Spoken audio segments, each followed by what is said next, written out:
Hi అండి. ఈరోజు mutton keema ములంకాడ curry అయితే చేస్తున్నానండి. చాలా టేస్ట్‌గా ఉంటుంది. సూపర్ ఉంటదండి. ములంకాడ వేయడం వల్ల రుచి ఇంకా బావుంటుంది. ముందైతే ఉల్లిపాయ పేస్ట్‌ని వేయించేస్తున్నాను.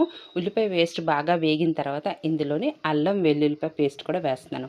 ముందు ఉల్లిపాయ పేస్ట్ బాగా వేగితేనే అల్లం వెల్లుల్లిపాయ వేయాలండి. లేదంటే పచ్చి వాసన వస్తదనమాట. ఆ ఉల్లిపాయ స్మెల్ కూడాను అంత బాగోదు. ఫ్రై అయితేనే బావుంటది. ఆ తర్వాత ఇందులోనే టమాటో వేసాను. శుభ్రంగా కడిగిన మటన్ కీమానైతే వేసేస్తున్నాను.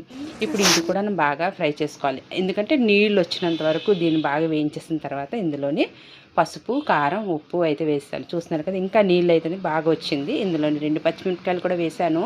కూరకు సరిపోయినంత నీళ్ళు అయితే వేసాను.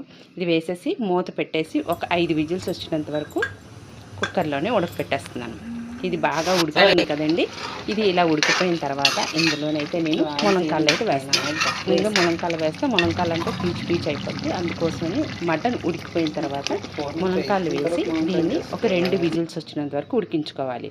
ఇప్పుడైతే గరం మసాలా, ధనియాల పొడి, జీలకర్ర పొడి ఇది వేసేసి ములంకాయలు ఉడకడానికి కొత్తిమీర కూడా వేసాను కదా, ఆ తర్వాత మూత పెట్టేస్తున్నాను.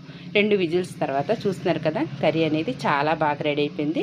ఇంకా కొంచెం నీళ్ళు అనేది ఉంది కదా, దీన్ని కూడా దగ్గరికి చేసుకుని అనుకోండి, కర్రీ అయితే సూపర్గా ఉంటుంది. వీడియో నచ్చితే లైక్ చేసి సబ్స్క్రైబ్ చేసుకోండి.